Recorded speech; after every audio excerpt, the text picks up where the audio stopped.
Hello and welcome to the very first episode of the Get Sustainable show, produced by ESPN in partnership with Green Europe Today and Livestream Studio. Every week we will be talking to business leaders, innovators and industry experts across Europe about how our world of business, finance and public administration is tackling environmental and social governance objectives and transitioning towards a more sustainable global economy. Our series will kick off with Director, ESG Leader and Strategic Advisory Mr. Andrzej Gutowski from the Polish division of the global professional services and investment management company Colliers, which has approximately 17,000 employees worldwide. Andrzej, thank you very much for being on our show today, and I'm really looking forward to our discussion. Thank you for the invitation and happy to be here. Andrzej, a lot has changed in the last few weeks as a result of the war in Ukraine. And I would really like to dive into this very important subject and talk to you about what part Colliers is taking in supporting the people of Ukraine, and also more widely in terms of adapting to the new economic realities. But first, if you could provide us with a brief overview of Colliers, your role, and what it means for, in general, on the shift of focus towards sustainable business practices. Sure. So at Colliers, we are the global advisory company focused on the real estate. So we have the brokerage departments, the investments, valuation, building consultancy, all sorts of advisory across the real estate. And also we have the ESG advisory team that I'm leading here in Poland, that we have focused on sustainability, the well-being, the governance issue of the companies in relation to real estate sector. So we do have quite an experience already with the topic of sustainability. In Poland, sustainability services has been implemented from 10 years now. We were focused on the LEED BREEAM certifications and the well-being ones, the Fit Well certifications. And now we are broadening the service lines. At the ESG advisor, we are of course helping the clients with their environmental, social and governance issues, but we are also working on our own ESG goals, on ESG reporting to our group. And we are also working with the service lines to help them in meeting the expectations of the clients, because ESG landscape is changing quite rapidly, so all of our activities has to adapt to that requirements of the market itself. And in terms of your approach towards the situation in Ukraine and what support you're offering the people there? Yes, so for me it's really incredible that we are, let's say, in that situation, and I can't get over that. There is a war in the middle of Europe right now. But as a Colliers, we do have quite a lot of activities, different activities. So on the global level, we ended operations in Russia and Belarus, so we've moved out from that markets. We are also trying as a company, a local company, but with cooperation of other Colliers in Europe, to try to help the members from the Ukrainian teams to get from Ukraine if they want to, they and their families. And we do have the programs to help them to set in different countries. But we have quite a lot of activity from our employees, a lot of the programs to collect some materials, the hygienic materials, medical materials, and send that to Ukraine. And also we try to focus on that area that we are, let's say, best and we are experts in. So for the real estate sector, we are working with and in talks with several foundations, organizations that need spaces to help the refugees, the Ukrainians here. And we are trying to map, and we are working with owners of the buildings to map the spaces that could be adapted for the needs of such organizations, for daycare centers, some psychologist cabinets, warehouses, all that can, let's say, help in the current situation. And let's say in the long term as well, to just prepare. There will be a lot of refugees in Poland, obviously, with a lot of needs, and we'll try to, let's say, facilitate those needs and help them, help the organizations to meet those. It's great that you're taking a short-term, but also more importantly, a long-term view on the situation. What happened in Ukraine has shocked the world, and our hearts go out to those affected by the war.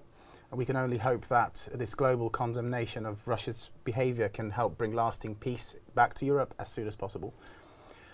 Andrzej, moving on to commercial real estate here in Poland, so office, warehouse, hospitality, retail spaces, public buildings, can they ever be sustainable? If not, then what can be done to minimize their carbon footprint, reaching the ultimate goal of net zero? Yeah, so I definitely hope so, that it can be sustainable, because this is the sustainability itself. It's not some concept, like philosophical concept. I believe it's really important and real issue to be solved. We are living on a place that has limited resources, and the concept that we can, let's say, grow indefinitely with the limited resources is not working very well, and let's say it's not doable. So I believe it's not the matter of asking if some sector can be sustainable. I really believe that it will have to be, if it will have to be sustainable. So also the net zero goals that we see now for a lot of companies, a lot of activities, I just believe that it's not some, let's say, fashion. It just needs to be done. Yeah. In Poland, we do have quite an experience with working with sustainability in the real estate sector. There were these green certification schemes that has been implemented for almost 10 years now in Poland, that, let's say, helped a lot of companies, a lot of buildings to know the topic a little bit, but also to work with these best practices that are inside of the BREEAM LEED certification and go towards this energy efficiency, water efficiency, and stuff like that. Now, you mentioned BREEAM and LEED certificates. BREEAM and LEED certificates. Yep. What are they exactly, and why do they matter? Yeah, so basically those are the systems that were created and developed by the organizations that consists a lot of specialists, the sector specialists, so the building specialists and engineers, and they developed a lot of good practices. So the certificates itself are the good practice lists with some allocated points if you, let's say, document the good practice. And the thing that I think is the crucial one is that it's multi-criterial certification. So it's not only energy efficiency, it will be always energy efficiency, water efficiency, air quality, impact on humans within the building. So it's always very multi-criterial and complex issue. It's not only focusing on one thing. And this triple bottom baseline that it's let's say on the foundation of the certificates is that it would need to combine the people, planet, and profit let's say sectors on areas, and not unify them, but how can you call it? Make that sustainable. Yeah. Now, there's been talk, a lot of talk recently about the need for Europe to become more energy independent in terms of its production and responsible use of natural resources as well. Now, real estate plays a big part in this area. Now, I'm thinking over here of utilizing rooftops for solar energy capture, good energy management within the building to help reduce our consumption, technology and building practices that help minimize heat loss, and all sorts of other closed-loop solutions, redevelopments instead of greenfields, etc. What case studies could you share from Colliers on this subject?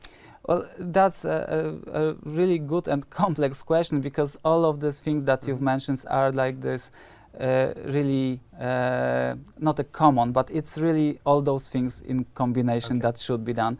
But I believe the one thing that is crucial, it's actually working on the in-use stock of the buildings, because that's a huge part of the sector, and majority of the buildings are not energy efficient yet.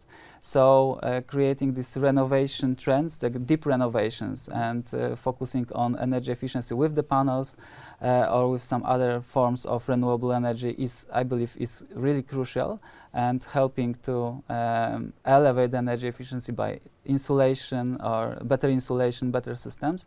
But I believe the one thing that is really at the bottom of all of that is to use energy modeling and LCA studies, so life cycle assessment studies, to find on the embodied carbon of the building. And that's the studies that a lot of organizations or the owners, developers are already trying to do and starting to do, just to ensure that all these solutions that you mentioned, these solutions are not only the one-time things, that all of them work in combination. So it's really important. And there is, let's say, the buildings that we work with, the new construction buildings, we try to elevate that synergies between all of those efficiency measures, because that's for what I believe is crucial, to have not only look on one piece of this puzzle or other, just to have this a really complex one. And you've mentioned also the redevelopment and not using a greenfield. So that's obviously a really big trend to use, let's say, the existing stock, renovate, and not going with these city sprawls, just to going for the greenfield, because that's on sustainable view, it's never a good idea. Yeah. Well, you briefly touched on the subject of the entire emissions that the buildings produce, but and as you say, we should look at the subject at a multidimensional level. So looking not only at how the buildings are designed or constructed, but the whole investment process as well. And what action is Colliers taking to reduce the carbon footprints in terms of choosing the best locations and the best projects to invest in? Well, the investment process itself will be hugely impacted, and it's already, because there is in European Union we have a lot of legislation that it's, let's say, coming to force. So the taxonomy, the CSRD directive, the SFDR directive, so all the directives that will require the companies to report of the, let's say, the ESG metrics. So first of all, that would be something that will change quite rapidly in terms of the investment itself, that all of these taxonomy requirements will have to be taken into consideration.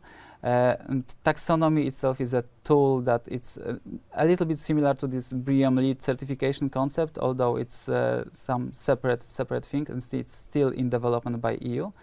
But definitely that, let's say, the investment process will have to adapt to the legislation and to risks that are coming with, let's say, investing in stranded assets, so the assets that are not going to perform that well under the new regulations for the energy efficiency. Okay. Now, ESG is not just all about environmental goals. A key factor, which in some states is related to environmental goals, but concerns social issues. So, improving working conditions for your employees, ensuring equal opportunities for all, promoting the strengths of diversity and inclusion, and so on and so on. So, how has Colliers changed in the last 5 to 10 years in terms of its culture? How it treats its employees, its partners, clients, communities that you operate in?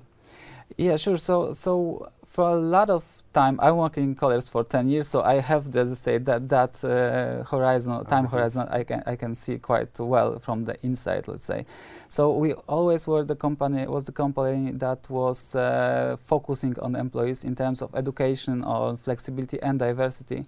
So we are quite maybe ahead of other companies here, and we are also trying to focus on that as well. So for the diversity, I believe we have something like 60% of women inside the organization. We do have a lot of educational activities within Colliers and trying to be transparent. So we have this training session like Brainy Days, once in a week. We have this trainings for all employees, just can engage with that, and our own businesses or external businesses sharing knowledge with all of the employees. And we are trying to focus as well on the well-being. So we are preparing the technical standards for our offices in terms of what they have to deliver in terms of the air quality, some services around, and in whole well-being aspect around it. So we are working on, let's say, multiple areas within this social aspect. Thank you very much, Andrzej, for your contribution this week. It's been fascinating talking to you, and I'm sure our audience have found it equally insightful. However, that is all we have time for today. If anybody would like any more information about any of the subjects that we discussed today, then please get in touch with our newsroom and we will direct your questions straight to Andrzej. Join us again next week, where we'll be speaking to Mr. Oskar Kulik, Sustainable Development Expert at BNP Paribas Bank Poland. And together we'll be looking at the topic of finance and how the banking sector is driving the green revolution in business. Finally, if you have a compelling case to share in terms of your ESG activity and would like to appear on one of our shows, then please get in touch. Thank you very much for watching and see you again next week. Goodbye.